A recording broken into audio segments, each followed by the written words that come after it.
Hi everyone, this is LJ from Pureco, and today we're going to be talking about metallics. So we actually have 5 metallics in our paint range. We have silver, if you can see the silver. We have a rose gold, which you have to shake it because the tint. So we have a rose gold. We also have my personal favourite, bronze. Hey Shaz! And copper. And our gold. So there's the 5 metallic paints. We also do have a couple of extra blingy sort of products. So we have what we call our glitter sealer. So this is basically a clear sealer with silver eco glitter particles in it, so you can see it's so it'll dry clear and then you'll have like glitter particles through the surface. And we also have a pearl sealer in white. Oh, wrong way.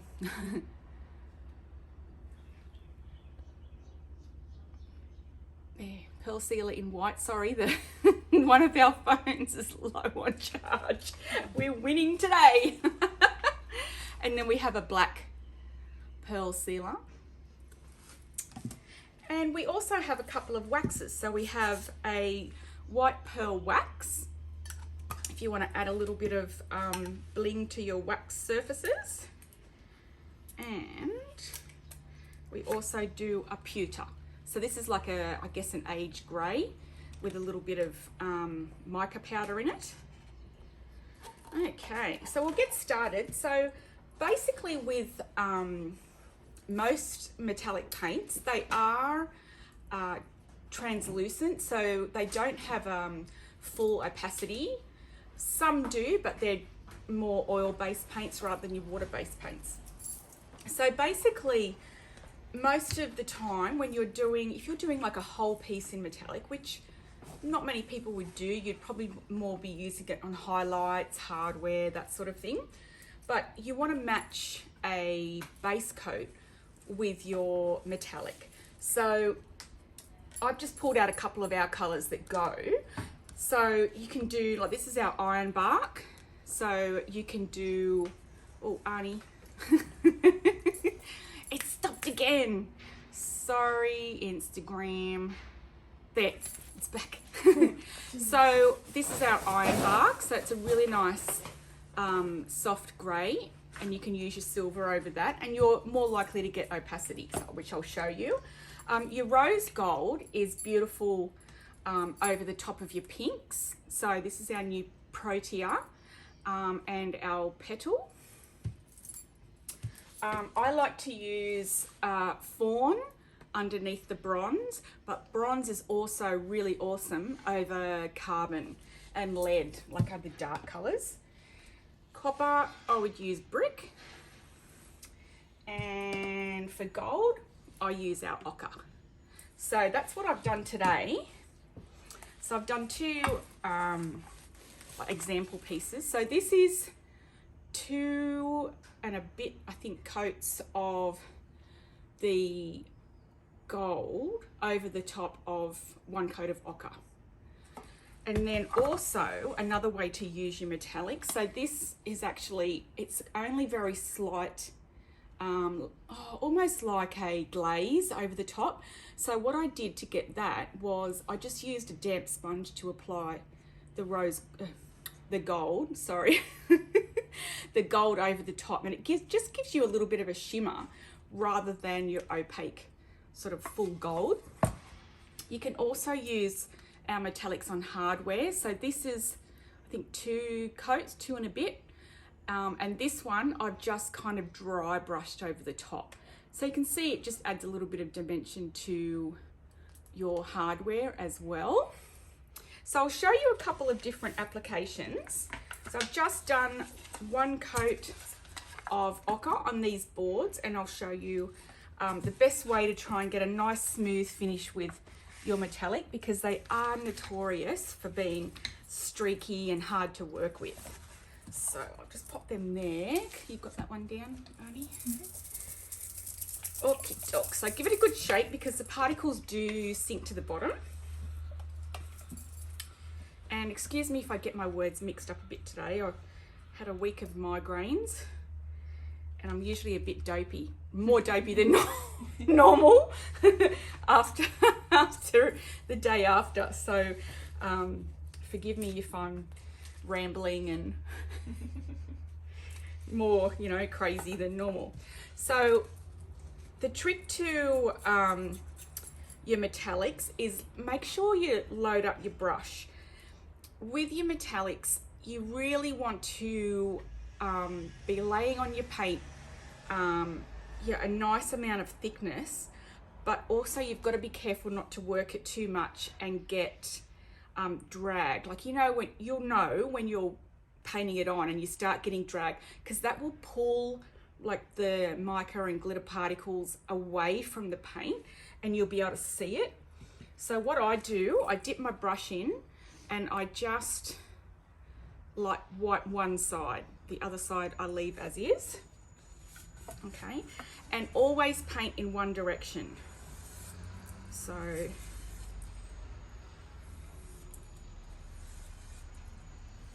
and you'll be able to feel when that starts to have a bit of drag. And I just keep, really light hand. I don't use heavy hand.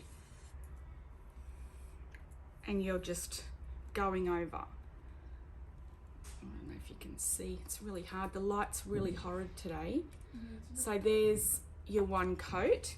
So going in one direction helps the smoothness, because you've got the glittery, metallic particles.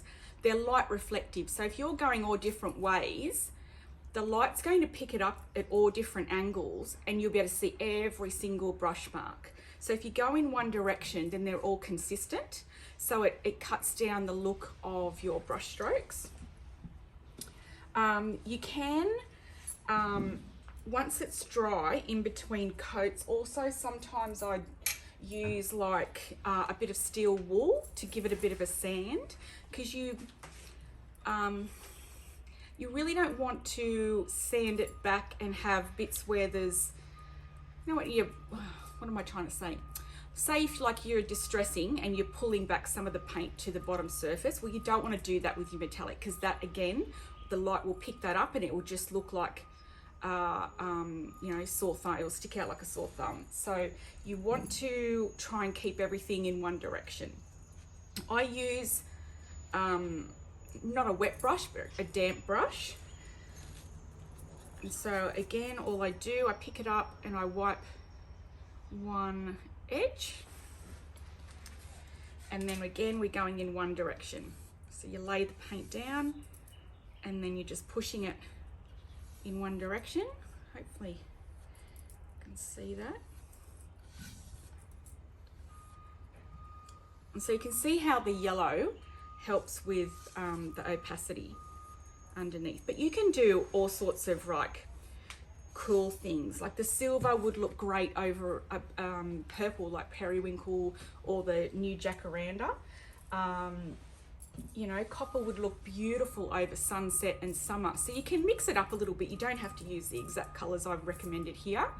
That's just, a basic idea of what I would use if I wanted to have a blanket, metallic finish.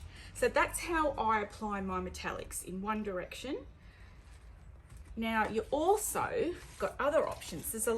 You don't have to, because I can't imagine many people doing a whole gold piece or a whole bronze piece. It's more something you use for accenting, on the bottoms of your feet, hardware, that sort of thing, around your appliques. So the other way you can utilize your metallic is using a sponge. So you kind of, I guess, using it like a glaze, and it will just give you a really soft coverage really light. And of course you're using a sponge, so no brush strokes. And make sure your sponge is only just slightly damp, not too wet, because you'll get the bubbles, you know, from the sponge. Everyone knows what I'm talking about all the time. I just go, oh yeah, it's going to be that. And so you've got like a really nice soft glaze over the top. So you can definitely use the metallics for a glaze. They're self-sealing, so you don't have to seal over the top either. I've just done a little board here. So I've just seriously thrown on a couple of coats of cranberry. So a couple of other ways I really like to do my metallics is, I might just grab one of these cloths before I start and mess it up. So I will just grab a bit of paint. I might have to lift this up a bit actually. I will just pop some paint under there. That'll lift it up a bit higher and everyone can see what I'm doing. Is that better? Okie dokies. Right, so I get my bit of paint, and this is where I don't worry about brush strokes. I just quickly pop a coat over the top. So I am just crisscrossing crazy all over the place. And then I take a damp cloth and I pull it back. So again, a little bit like your glaze, same kind of method, but just different than using with a sponge.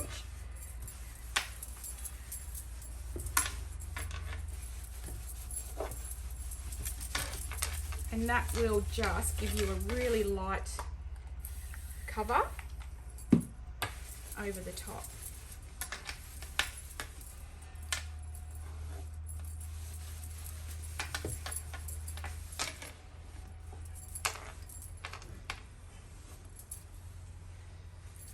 There you go. So it's kind of like using a glaze, but you'll just get that like shimmer over the top of your piece, and you can add more. You can if you work fast enough, re-wet your cloth and go again, working it back, taking more off before it dries. It's totally up to you, but it's just something a little bit different than just having a clear coat. You can actually mix any of our metallics with the clear coat. So if you just wanted a really soft shimmer, you can mix it with any of them. Okay. So there, I've pulled it back a bit more. So there's less on the actual wood here, but more in the details there.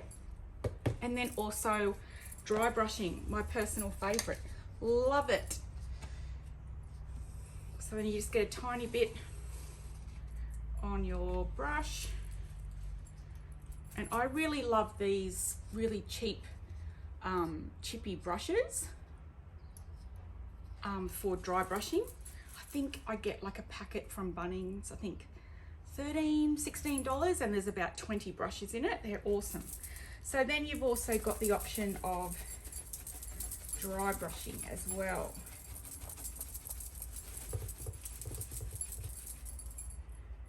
And I always think dry brushing works a little bit better over chalk paint. So I've done this on silk, and because your silk hasn't got as many brush strokes and texture to it, but you'll still get the same sort of effect. But I really like the chalk paint for dry brushing.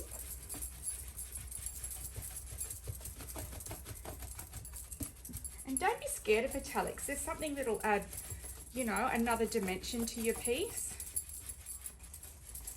And just play, and if you don't like it, put another coat of paint on it.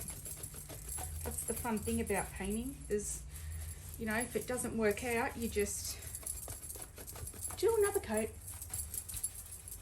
seriously, I've got a house full of furniture that's got about 10 coats of paint on it. So again, we've got another different look with your dry brushing. So you can see, oh, it's picking up all the brush strokes on here. But it does look nice, trust me. So there's heaps of different ways of using metallics, not just sort of one look of doing a whole big thing, because that's like a whole piece in that's pretty scary. Even if you do love bling, like that's full on. So hopefully that's given you some ideas about, you know, using the paint in some slightly different ways. You can, you can mix a drop of your paint in with the metallics as well, just a little bit. So say the silver and you wanted to add maybe a bit of the cranberry, and you get that little pinky shade with the silver sparkles through it. So there's those sort of things, like have a play, have some fun, because it really is, you know, fun, gives you an extra dimension with the metallics. I wanted to talk as well about the differences between chalk and silk, and the coverage, and when to use one over the other. So basically,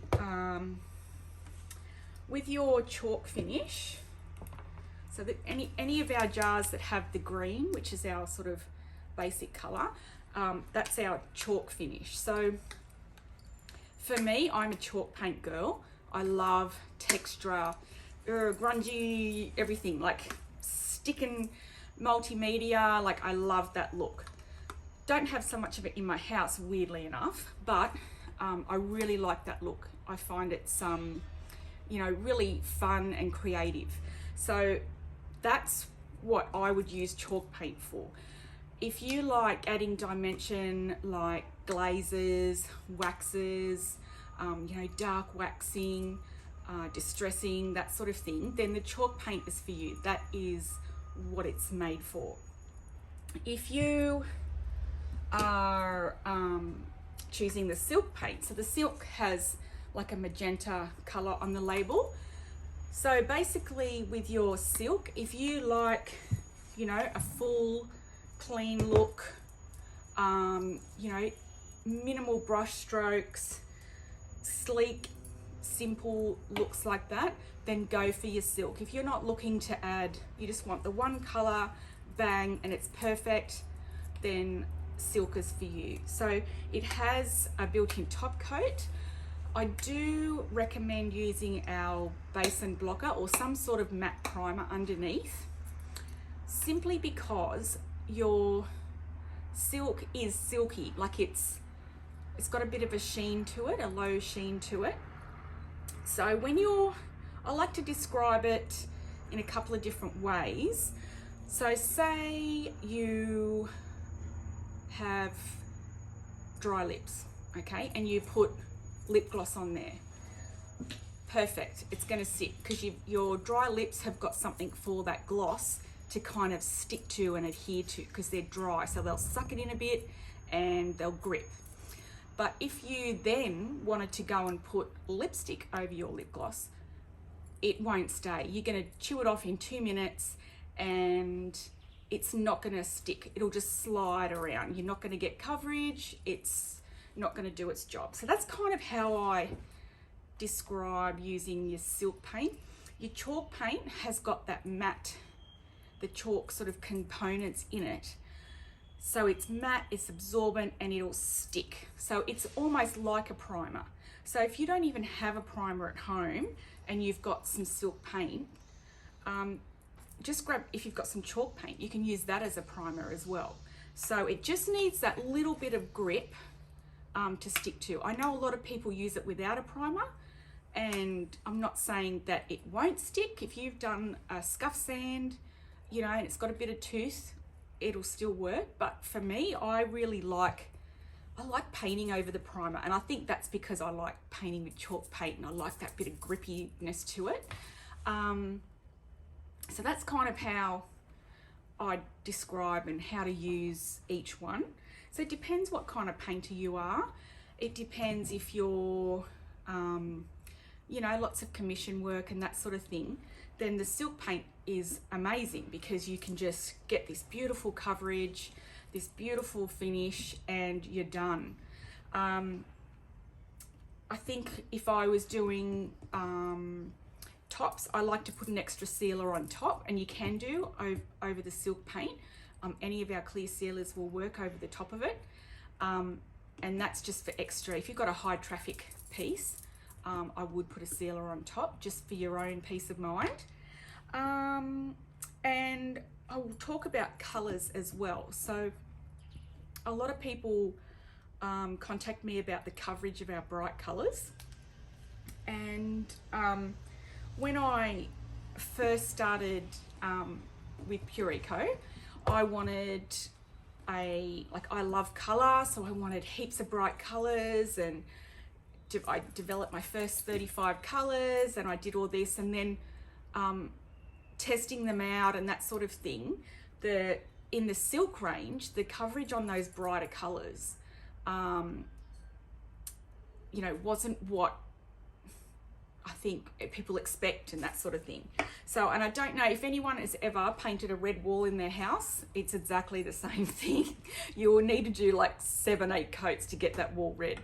But the reason why the coverage is, I guess, less than your paler colours is because it has to be made on a different base. So it's like you're mixing food colouring in water, milk, and what else? What's something that's milky water, I guess. So your clear base, if you put a bit of red dye in that, it's going to go red, your water. If you put a bit of red dye in the milky water, it's going to be kind of mid-red. If you put it in the milk, it's going to be pink. So that's sort of why you need the clear base on the brighter colours. It's all to do with the actual colour selection. So what I try and recommend is,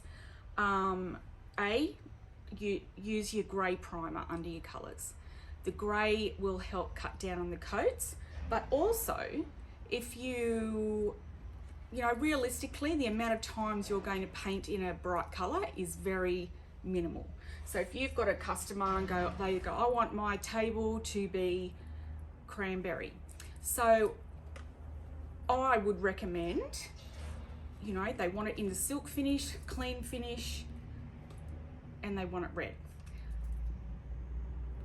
To help cut down, you can either, if you've got your grey base and blocker, you can add a little bit of your red silk to it.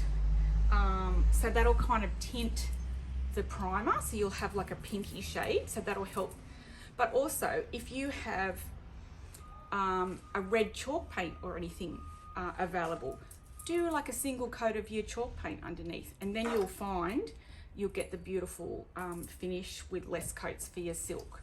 So that's a couple of tips to help with coverage on your bright colours. And whites, whites are just horrible. I